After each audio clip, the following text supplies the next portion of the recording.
morning class 7. Beta, open your grammar book lesson 2. The topic is the phrase. Okay. तो first we should study what is phrase. Phrase है क्या? क्या है phrase? देखिए phrase जो है ये ग्रुप ऑफ वर्ड्स होता है. ठीक है, कुछ वर्ड्स होंगे इसमें, ग्रुप ऑफ वर्ड्स. उसकी कुछ मीनिंग तो निकलेगी लेकिन कंप्लीट मीनिंग नहीं निकलेगी. तो ऐसे ग्रुप ऑफ वर्ड्स जो बिल्कुल से ये नहीं, मीनिंगलेस नहीं है, निरर्थक नहीं है, मीनिंग है उसकी, लेकिन उसको कहने पर कंप्लीट मीनिंग नहीं निकलती है. फॉर एग्जाम्पल अब देखिए, the cow sat under the tree. यदि मैं केवल आपसे कहूं अंडर द ट्री, ठीक है, द काउ सैट ना बोलूं, कहूं अंडर द ट्री, तो अंडर द ट्री का मतलब होता है पेड़ के नीचे. ठीक है, पेड़ के नीचे. ये बात मीनिंगलेस तो नहीं है, मीनिंग तो है पेड़ के नीचे. लेकिन अभी मेरे सामने कोई आप में से एक आके बैठे और मैं कहूं पेड़ के नीचे, तो तुम लोग सोचोगे ना, क्या पेड़ के नीचे, क्यों मैम ऐसा बोल रही है पेड़ के नीचे, कुछ आगे पीछे और बोल ही नहीं रही है. भाई पेड़ के नीचे कौन है, क्या है, क्या पेड़ के नीचे. तो अंडर द ट्री मीनिंग तो है इसकी, लेकिन कंप्लीट सेंस कुछ भी नहीं आ रहा है.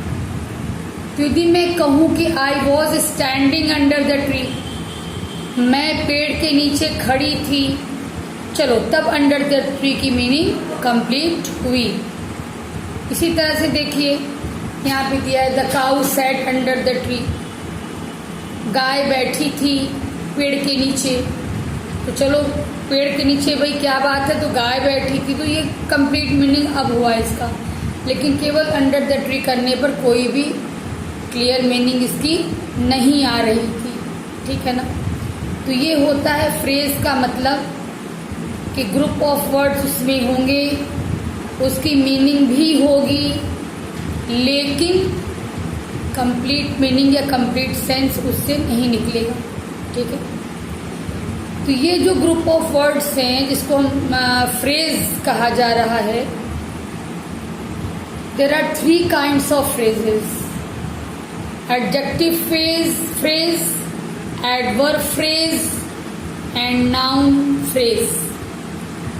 तो क्या है भाई एडजेक्टिव फ्रेज? क्या है? जो फ्रेज एडजेक्टिव का काम करे. एडजेक्टिव का क्या काम होता है? टू क्वालिफाई द नाउन और प्रोनाउन. नाउन या प्रोनाउन की विशेषता बताने वाले वर्ड को, नाउन या प्रोनाउन की विशेषता बताने वाले वर्ड को हम लोग एडजेक्टिव कहते हैं. The word that qualifies a noun और प्रोनाउन इज कॉल्ड एडजेक्टिव. ठीक है. और वो फ्रेज, वो group of words, not single word, वो ग्रुप ऑफ वर्ड जो किसी नाउन या प्रोनाउन को क्वालिफाई करता है, उस ग्रुप ऑफ वर्ड्स को हम लोग कहेंगे एडजेक्टिव फ्रेज. ठीक है. एग्जाम्पल देखिए, we have a wooden crockery cabinet. हम लोगों के पास लकड़ी का क्रॉकरी कैबिनेट है. ये वुडन सिंगल वर्ड है यहाँ पे. ठीक है. सिंगल वर्ड कभी भी फ्रेज नहीं होता, फ्रेज में ग्रुप ऑफ वर्ड्स चाहिए. अब हम देखें कि ये जो वुडन, हाँ, और वुडन यहाँ पे क्या है? एडजेक्टिव है. क्यों एडजेक्टिव है? किसकी विशेषता ये बता रहा है? ये क्रॉकरी कैबिनेट की विशेषता बता रहा है. यहाँ वुडन वर्ड क्वालिफाई कर रहा है क्रॉकरी कैबिनेट को, कि क्रॉकरी कैबिनेट किसका बना हुआ है? वुड का बना हुआ है. ठीक है ना. तो क्रॉकरी कैबिनेट की विशेषता बताई गई कि वुड का बना हुआ है, इसलिए ये एडजेक्टिव हुआ.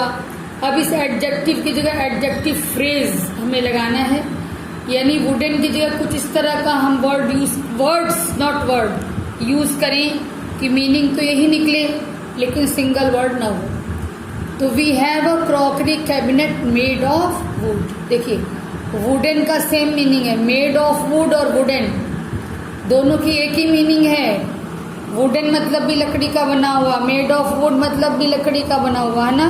लेकिन यहाँ पे सिंगल वर्ड है और यहाँ पे 3 वर्ड्स है, ग्रुप ऑफ वर्ड्स है बेटा, ठीक है ना। इसलिए made of would adjective phrase हुआ। केवल वुडन जो है एडजेक्टिव हुआ, लेकिन मेड ऑफ वुड क्या हो गया, एडजेक्टिव फ्रेज। ये केवल एडजेक्टिव है क्योंकि सिंगल वर्ड है, ये एडजेक्टिव फ्रेज है क्योंकि मोर देन 1 वर्ड है, ग्रुप ऑफ वर्ड्स। और एग्जाम्पल देखिए, my father kept the important file in the closet. मेरे पिताजी ने क्लोजेट में इम्पॉर्टेंट फाइल रखी, इम्पॉर्टेंट महत्वपूर्ण। नेक्स्ट सेंटेंस में क्या किया गया, my father kept the file of great importance, यानी इसका भी मतलब वही हुआ महत्वपूर्ण, बहुत ज़्यादा महत्व की चीज़, बहुत ज़्यादा महत्व वाली फाइल, इसका भी मतलब हुआ इम्पोर्टेंट फाइल। तो यहाँ सिंगल वर्ड लेकिन है एडजेक्टिव, और यहाँ पर ये जो वर्ड ऑफ ग्रेट इम्पोर्टेंस ये क्वालिफाई कर रहा है किसको, फाइल को क्वालिफाई कर रहा है। नाउन यहाँ पे फाइल है, फाइल की विशेषता बता रहा है ऑफ ग्रेट इम्पोर्टेंस। 3 वर्ड्स है ना, तो ये एडजेक्टिव ना हो के क्या हुआ, एडजेक्टिव फ्रेज हुआ, ठीक है। तो बेटा यहाँ पर देखिए कुछ दिया हुआ है एडजेक्टिव और एडजेक्टिव फ्रेज, ये आपको लर्न करना पड़ेगा तभी समझ में भी आएगा अच्छे से। अ फियरलेस बॉय, सिंगल वर्ड है फियरलेस, एडजेक्टिव है। अब इस फियरलेस को देखिए कैसे बनाया गया है phrase, a boy without fear.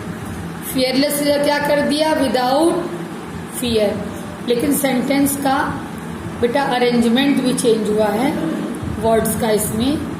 A fearless boy, a boy without fear.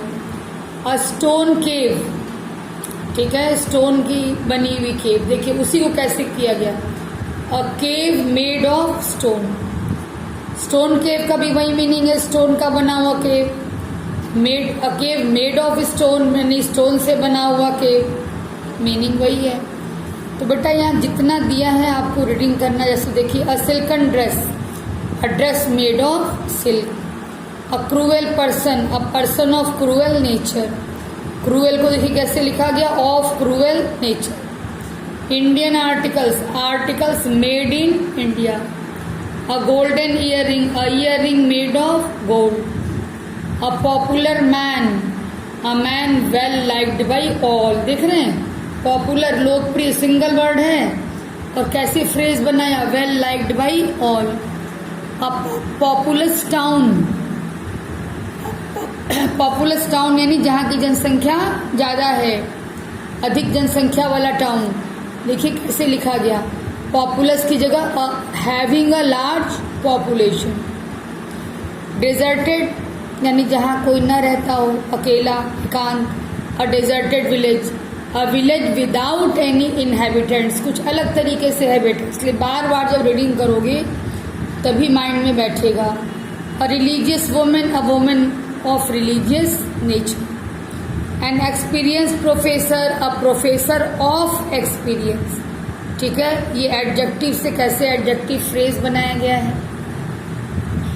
अब यहाँ पर एक्सरसाइज 1 में क्या करना है देखिए, आपको बहुत इजी है, आपको केवल जो है ये करना है कि सेंटेंसेस दिए हुए हैं, इसमें आपको एडजेक्टिव फ्रेज पिकअप करना है। Gandhi ji was a man of honesty, Gandhi ji ईमानदार व्यक्ति थे, तो ये भी कह सकते थे Gandhi ji was an honest man, लेकिन वो एडजेक्टिव होता ऑनेस्ट। अब उस एडजेक्टिव को एडजेक्टिव फ्रेज कैसे बनाया गया, ऑफ ऑनेस्टी करके, Gandhi ji was a man of honesty. तो इसमें अंडरलाइन आप कर दीजिए, कॉपी में करना है आप। 26 जनवरी is a day of great importance. 26 जनवरी एक दिन है, कैसा दिन है, of great importance. Of great importance ये क्वालिफाई कर रहा है, विशेषता बता रहा है किसकी, 26 जनवरी की, इसलिए ये एडजेक्टिव फ्रेज है। Cricket is a sport well liked by all the Indians. Cricket एक खेल है, कैसा खेल है भाई, क्या विशेषता इसकी बताई गई है कि यह एक लोकप्रिय खेल है, सभी के द्वारा पसंद किया जाने वाला खेल है, well liked by all the Indians. ठीक है बेटा, तो इसमें हमने कर दिया है। आप रीडिंग करेंगे, बार बार रीडिंग करेंगे और आप ये देखेंगे कि हाँ इसमें एडजेक्टिव फ्रेज को मैंने अंडरलाइन किया है। एडजेक्टिव फ्रेज यानी वो फ्रेज जो एडजेक्टिव का काम करता है, यानी किसी नाउन या प्रोनाउन की विशेषता बताता है। अब नीचे एक्सरसाइज 2 है आपका, इसमें सेंटेंसेस दिए गए हैं जिसमें एडजेक्टिव यूज हुआ है और उस एडजेक्टिव की जगह आपको एडजेक्टिव फ्रेज यूज करना है। जैसे platinum is a valuable metal, platinum एक वैल्यूएबल मेटल है, ठीक है ना।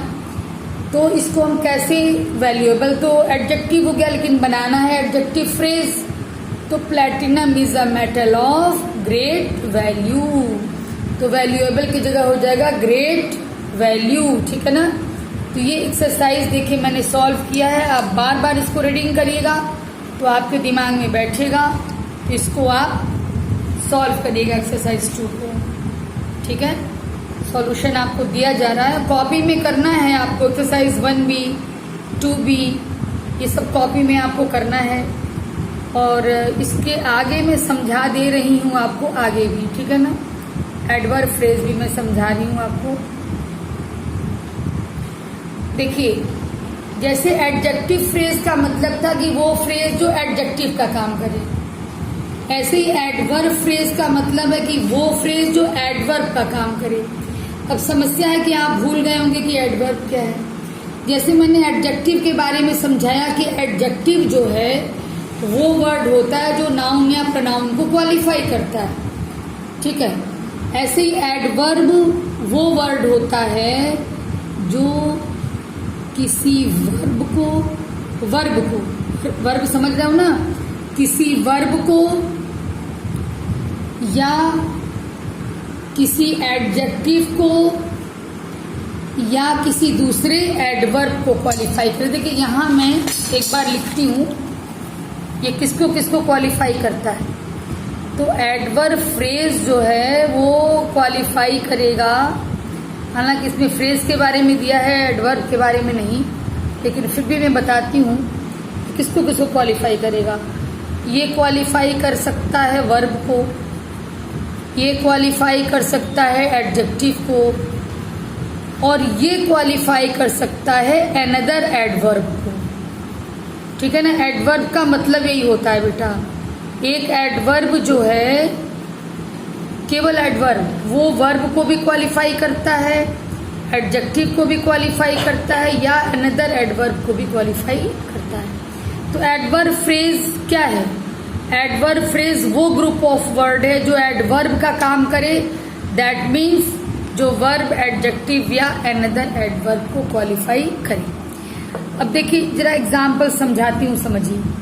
शी स्पोक रूडली, वह रूडली बोली, ठीक है, यानी असभ्यता से बोली कह सकते हो या दुष्टता से बोली कह सकते हो या कर्कश स्वर में बोली कह सकते हो, यानी पोलाइटली का उल्टा है। रूडली विनम्रता नहीं थी तो रूडली उसने बात किया। अब इस रूडली की जगह देखो, रूडली तो एडवर्ब हुआ, एडवर्ब ऑफ मैनर, एडवर्ब के भी कई काइंड्स होते हैं, उसमें एडवर्ब ऑफ मैनर ये है रूडली। अब इसको फ्रेज कैसे बनाओगे? रूडली की जगह इन अ रूड मैनर, ये फ्रेज हो गया इसका। ऐसे ही रिसेंटली एडवर्ब ऑफ टाइम है, इसको फ्रेज बनाना होगा तो नॉट लॉन्ग एगो, ठीक है। अब यहाँ एक लिस्ट दी गई है आपको, एडवर्ब दिया गया है और उसका क्या एडवर्ब फ्रेज बनेगा ये दिया हुआ है। जैसे अब्रॉड, इसका एडवर्ब फ्रेज होगा इन अ फॉरेन लैंड। अंतर क्या है? अंतर है कि सिंगल वर्ड है, एडवर्ब सिंगल वर्ड है और यहाँ पे ग्रुप ऑफ वर्ड्स हैं, मीनिंग दोनों की एक ही है, लेकिन सिंगल वर्ड है तो ये एडवर्ब कहलाएगा, और मोर देन सिंगल वर्ड यानी ग्रुप ऑफ वर्ड्स है तो आप क्या कहोगे? एडवर्ब फ्रेज कहोगे, ठीक है। एडवर्ब फ्रेज सारी कंडीशन वही है, मीनिंग निकलेगा लेकिन तो कंप्लीट सेंस नहीं निकलेगा। जैसे इन अ फॉरेन लैंड, विदेश में, तो विदेश में ये मीनिंगलेस बात नहीं है लेकिन कंप्लीट मीनिंग भी सेंटेंस की नहीं है इसमें। तो ये बहुत इम्पोर्टेंट है, ये लिस्ट आपको जानना होगा क्योंकि इसी के बेस पर आप एक्सरसाइज सॉल्व करेंगे। इधर भी है देखिए, ठीक है। ये एक्सरसाइज मैं इसलिए नहीं दे रही हूँ क्योंकि इसमें काफ़ी मिस्टेक्स हैं इस एक्सरसाइज में।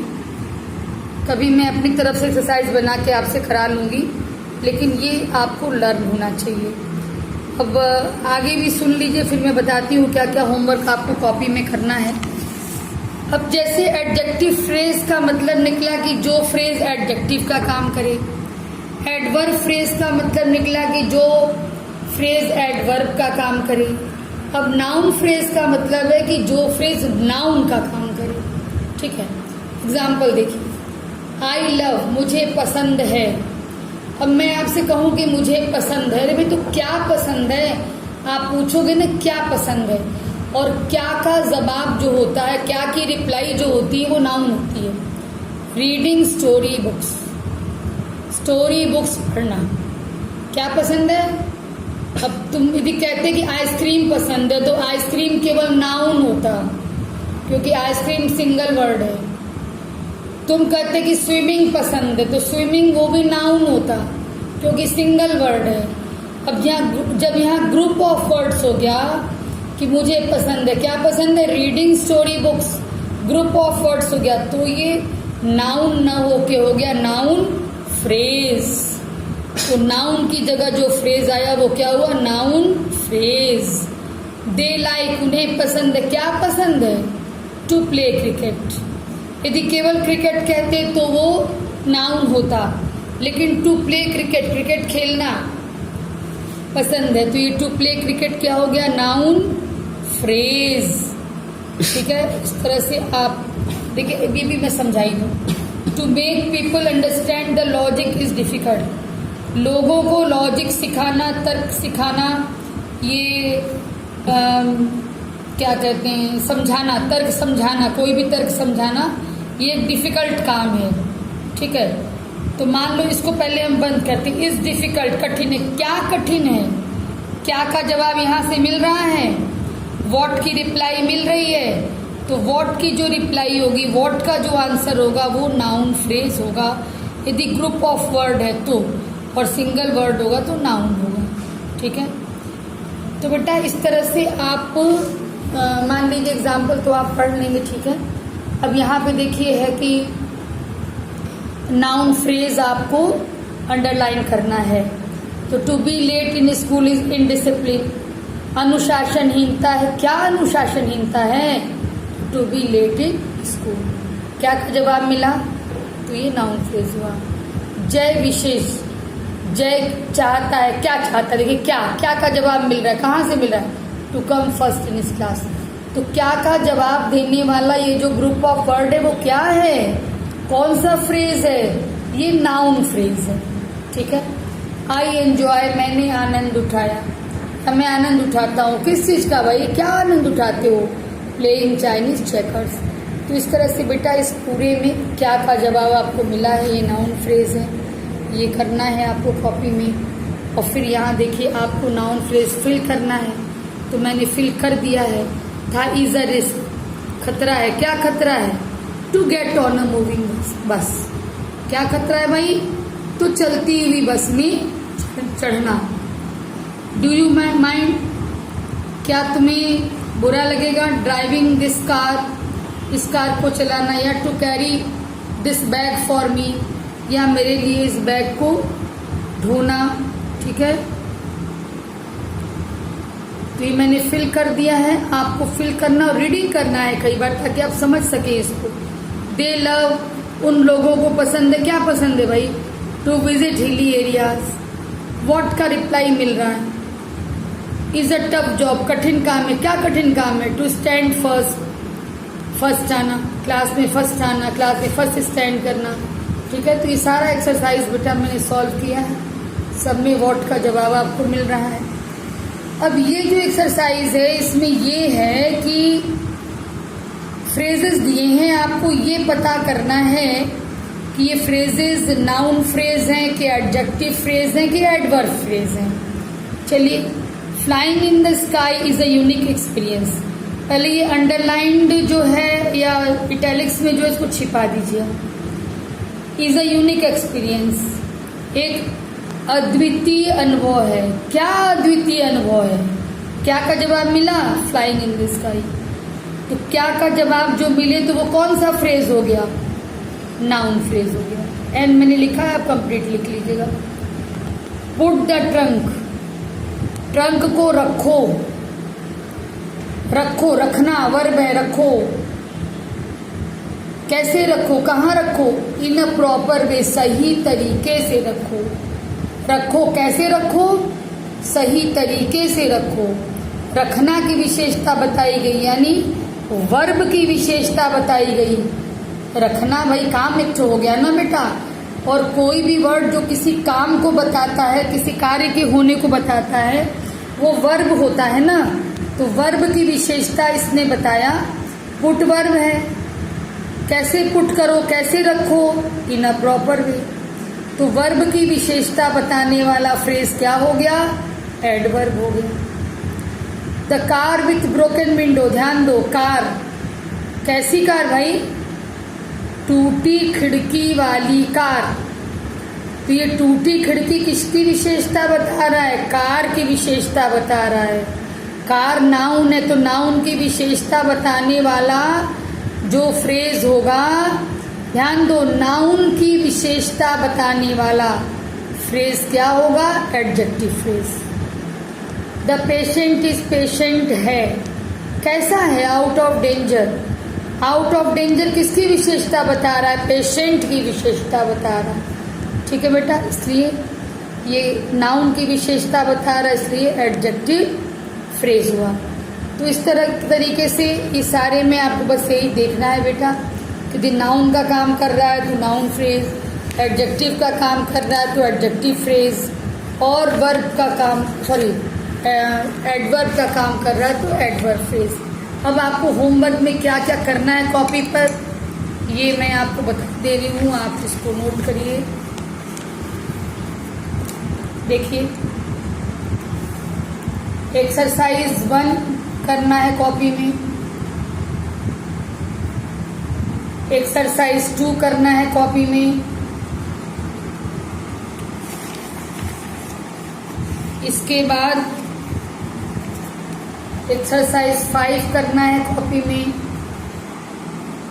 6 करना है कॉपी में, और 7 करना है कॉपी में। इतने एक्सरसाइजेज आपको कॉपी में करने हैं। और ये जो लिस्ट है ये आपको लर्न करनी है, ओनली लर्न। ये बुक में से आप लर्न करेंगे, और लर्न कैसे करेंगे? कई बार रीडिंग करेंगे तो लर्न हो जाएगा, ठीक है ना। ये लर्न करेंगे, ये इसमें से भी आएगा क्वेश्चन। जैसे मैं दे दूंगी एडवर्ब और कहूंगी write down adverb phrase for it, इसलिए इसको बिना लर्न के काम, इसको भी लर्न करेंगे, इसको भी लर्न करेंगे, और लिस्ट यहाँ भी है, इसको भी लर्न करेंगे। तो क्या केवल लर्न करना है ये मैंने बता दिया आपको, और क्या कॉपी में करना है ये मैंने बता दिया। ये आपका आज का होमवर्क है बेटा। ओके बेटा, थैंक यू।